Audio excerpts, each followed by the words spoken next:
or encourage someone, it is in your Son's name that we pray. Amen. Hello, everyone. This is Reverend Bill and Dr. Deborah Owens coming with you with another episode of Wisdom for Today. And today we're going to be talking about the importance of fathers in the lives of children. And we're so honored to have with us today our good friend, Glenna Hodge.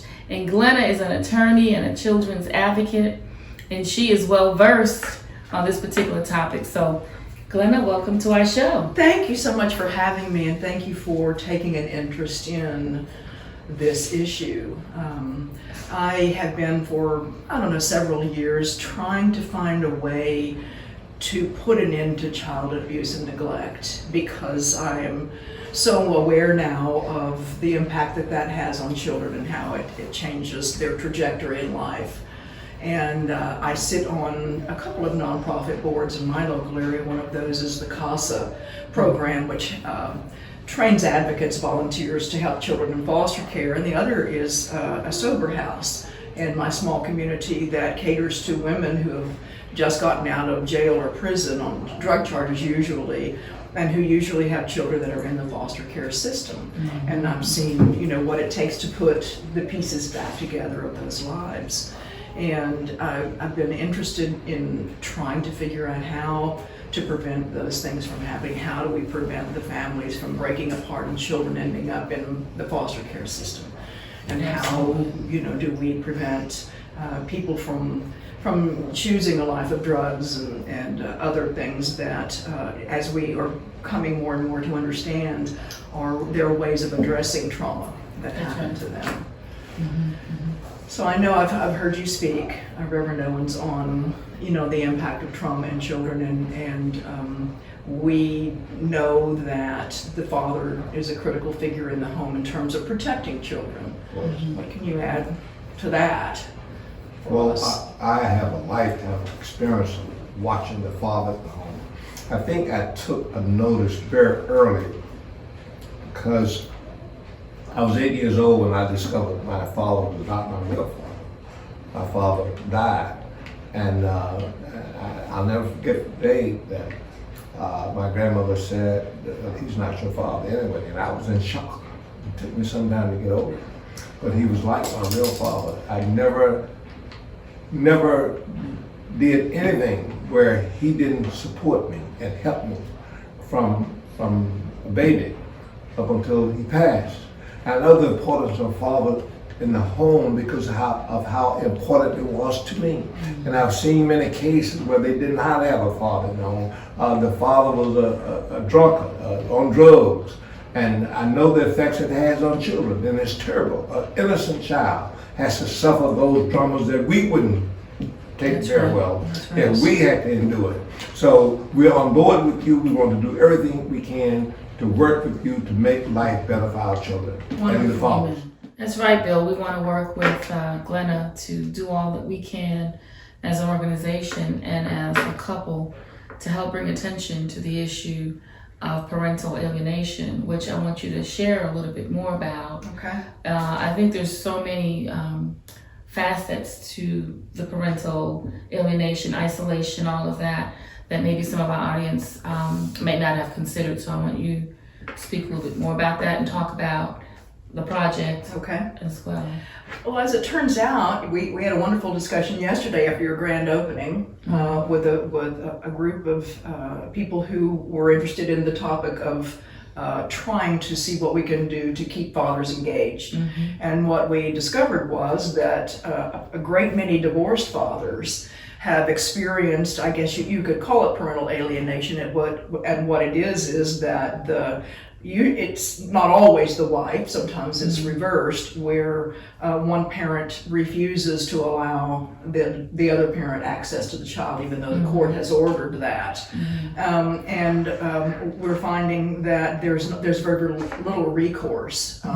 It takes a great deal of money, which the fathers often don't have, to fight in court for the right to see their children. And so there's a group of fathers and some mothers who have banded together and tried to make a change at the legislature in the family code so that in divorce, you begin with the rebuttable presumption that both parents are fit, and therefore that they are each entitled to equal time with the child in divorce. And that has met with some pushback from the Texas Family Bar, and we could talk at some time in the future about why that is, but apparently the state of Kentucky has recently passed a bill that relies on the rebuttable presumption. So I guess maybe that's our code word for the future.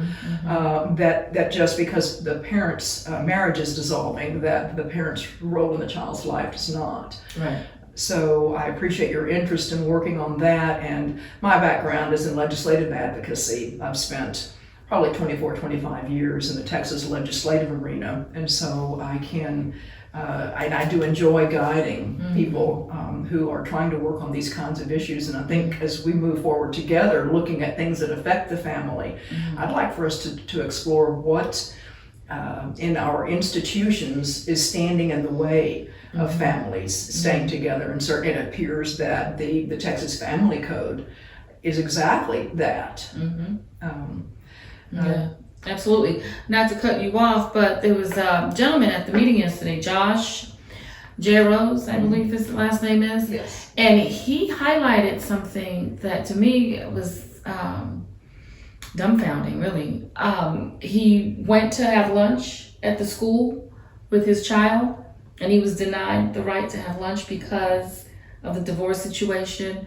And can you explain why that is, why they wouldn't allow a parent to have lunch with his or her? The school's explanation was that because it wasn't specific in the custody order, so that a father doesn't have, they don't call it possession, they call it periods of possession or periods of custody or visitation. And so because his divorce decree, which they have a copy of at school, does not specifically say he's entitled to come to the school and have lunch with his child when it's not his week to have the child or his holiday season or whatever that is, then he couldn't. So you have to have the foresight to think through all of that when you're going through a divorce. Yes. To have it in the divorce papers yeah, but who thinks that far down, I guess. Well, and back to the topic of parental alienation, this was the mother who was wanting to enforce that. She didn't want him to be able to have that contact with their child. And so she pointed out to the school where he has no right. And he certainly does have a right. So Bill, what do you think about I think it is unbelievable that one parent would object to the other parent having lunch with the child.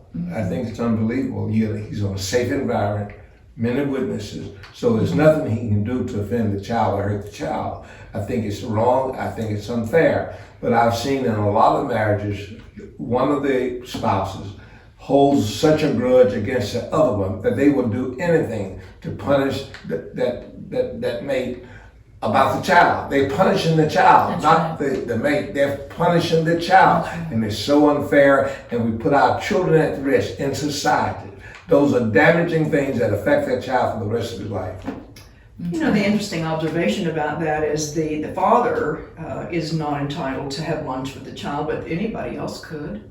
Wow. If they could sign in. That is true. Yeah, so I also do work, of course, with the CASA organization, which its sole mission is to train and recruit volunteers who stay with the child in foster care during the pendency of the suit of the state against the parents, where the Child Protective Services takes the child and puts them in some other placement other than the family.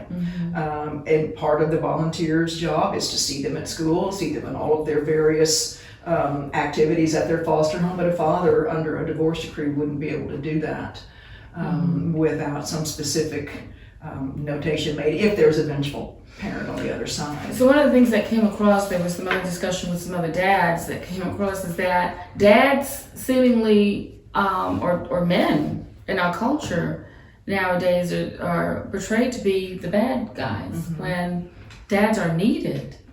Yes. They're needed. Bill, I want you to speak a little bit more. Of course. And I think what is happening in our society at this point in time, which I've never seen before, where they're putting men down. all men. They call them old white men, old black men, men who have lived. And why they are doing that, it's a fallacy to put any of the sexes down. I don't believe in putting women down. I don't believe in putting men down. But when you do that, you affect the boys and you affect the girls and their opinion of their dad, of their relatives, of men in society. So we need to do away with that and go back to love. And CAAP, the coalition, is interested in bringing love back into the picture, bringing love. And that's what we're about, to bring love in the lives of people. That's right. Love for the child, love for the father, love for the mother. Even though they disagree, they divorce, but there should still be love as the foundation of that relationship with the child. That's exactly right. That's the point that I was going to make, is that we're focusing on love and redemption for the children, for the families, and certainly a mom and a dad, though their marriage didn't work, I would imagine that at their core, if they're decent people, want what's best for their children. And so CAAP and Bill and I, we're going to do all we can to work on this issue. And Glenn, I want you to talk about some of the things that we talked about yesterday, where we can begin to get the message out, educate people, everybody, pastors, lay people, on the topic. So share a little bit more about what we discussed yesterday. Well, we talked about the idea of CAAP hosting a series of policy luncheons where you can invite people, and maybe you do this at several places around the state in advance of the upcoming elections, because we have state representatives and some state senators. Of course, we have a presidential election, but to be honest, those elections that affect us more closely, school board elections, those kinds of things, are important. Mm-hmm. And to the extent that you all can educate voters, encourage civil engagement and making change in the way that our system is set up to make the change, which is to participate in the system that we have, and then to educate themselves on the issues and where their candidate stands on those things. Because I think as we start to kind of explore a little bit more about what kinds of things are systemically damaging to our family. What we know, we just talked about the divorce and the way that it handles the dads, and that's not good. Mm-hmm. And my other interest is in, of course, the foster care system, which I think if we could, and I don't know the entry point, but if we could keep families together, if we can encourage families and support families to stay together and to seek counseling if it's possible, and to treat each other civilly, because once there's a divorce and there's acrimony between the parents that doesn't go away, say the father is cut out of the picture and now the mother brings another man into the home. It's not necessarily a safe and nurturing situation for any child in the home. And, that's sometimes where abuse happens, and that's where sometimes neglect happens, and that's somehow, opens the door for the state to remove the child because the conditions are unsafe. I mean, it's just better for everybody if we can keep the natural parents looking out for their children, whatever their marital situation is. Absolutely, they should be looking out for the child, not what's in their best interest, but what is in the best interest of the child. The child has a whole life to live, and there's pain when they go through that with their parents. There's everlasting pain, and we don't want that. Yeah, that's a good point, because I've seen, and I'm sure everyone, both of you have seen, where I wouldn't venture to say just young people, but people in general, when they have children, whether it be they're single or sometimes even married, they look out for their career, or they look out for their entertainment, or whatever it is. They pursue what they want from a selfish standpoint, not what's necessarily best for the child. And I want to explore that a little bit. I know that once David and Charisma came into our lives, I felt compelled. I wanted to be there. I wanted to be a part of their development. So I stopped working so that I could, and we sacrificed so that I could be present in the lives of David and Charisma. I'm certain that not all parents have that ability. Maybe they need both incomes or whatever. But I want to talk a little bit about, once you have a child, it's no more about you. It's about that child and what's best for that child. So I want Bill and I want you, Glenna, to share a little bit more about that. I wonder if there was a greater familiarity, if we, and maybe part of CAAP's work would be to introduce people to the Adverse Childhood Experiences study. If every parent at some point in time, maybe at divorce, I don't know, maybe when they find out they're pregnant, they take this study and read it and understand the impact of certain traumatic events on a child.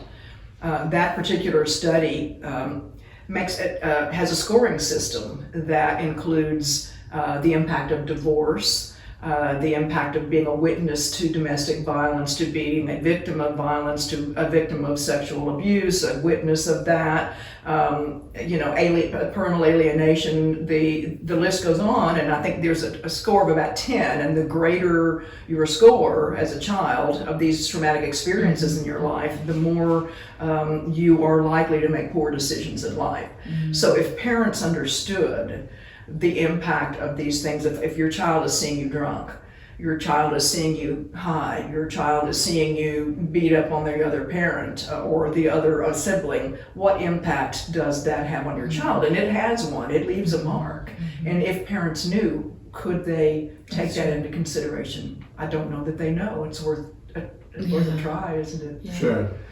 It's worth us sharing it through CAAP, but also sharing it through our institute. If we have any white papers or anything like that, I'd love to post that on our institute's website. Bill, do you want to add anything to that? Well, I want to emphasize to our listeners, if you have any questions or input that you would like to share with us, please do that. Send it to our email address, and we want to hear from you because this is very important to us, how we are really affecting the family.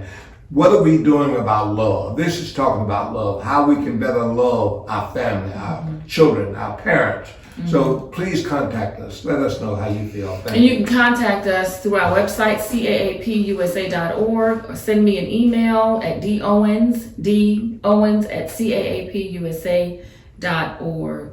So thank you for that, Bill. We do want to hear from you, so thank you, Bill, for that. Glenna, let's talk about a little bit more about some of the things that CAAP can do. And one of the things that we talked about yesterday is, of course, doing those policy summits. And we'll keep you posted on that. We'll be doing some social media posts. We'll be doing newsletters about the topic. We're going to start a little campaign to educate people on this subject. It's a very important subject. As you look across the country and you see what's going on in some cities with our young people. Bill and I talked about this before. You wonder where the parents are. Where's the accountability? Where's the leadership? And so anyway, that's another topic. But let's talk a little bit more specifically about how our audience can become involved, and talk a little more outside of what I just mentioned. Explore ways that we can keep talking about this very important subject. I think that you reaching out to your audience to ask about their particular experiences in divorce, let's say, but also I'd like to get some audience feedback of divorced parents or even parents that are in a CPS case right now. One of the things that is required in both of those situations is that a parent take a parenting course. And it's just there's all kinds of things that you have to do along the way to get to the divorce or get out of your CPS case, but that's one of those. And for the most part, I think that just consists of an online test where, it's kind of like taking a defensive driving course online. And I don't know how meaty that is. Mm-hmm. But if we could find out who provides that content, maybe even provide some content from CAAP. Mm-hmm. I love that idea. Yes, and so very specific instructions, information for parents about what the impact of your decisions are going to be on your child. It is proven, and we have data to support it. That's a very specific thing that we could do. Absolutely. Sure. Absolutely.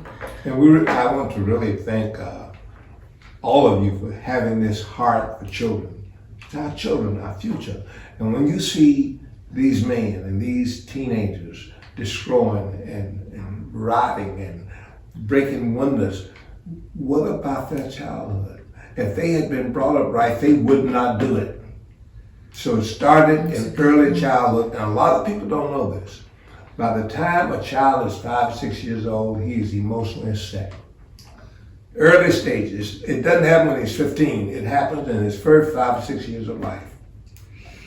And yesterday I was very encouraged to listen to some of the men. We had a couple who've been through a divorce situation, and they fought for the rights to have time with their children.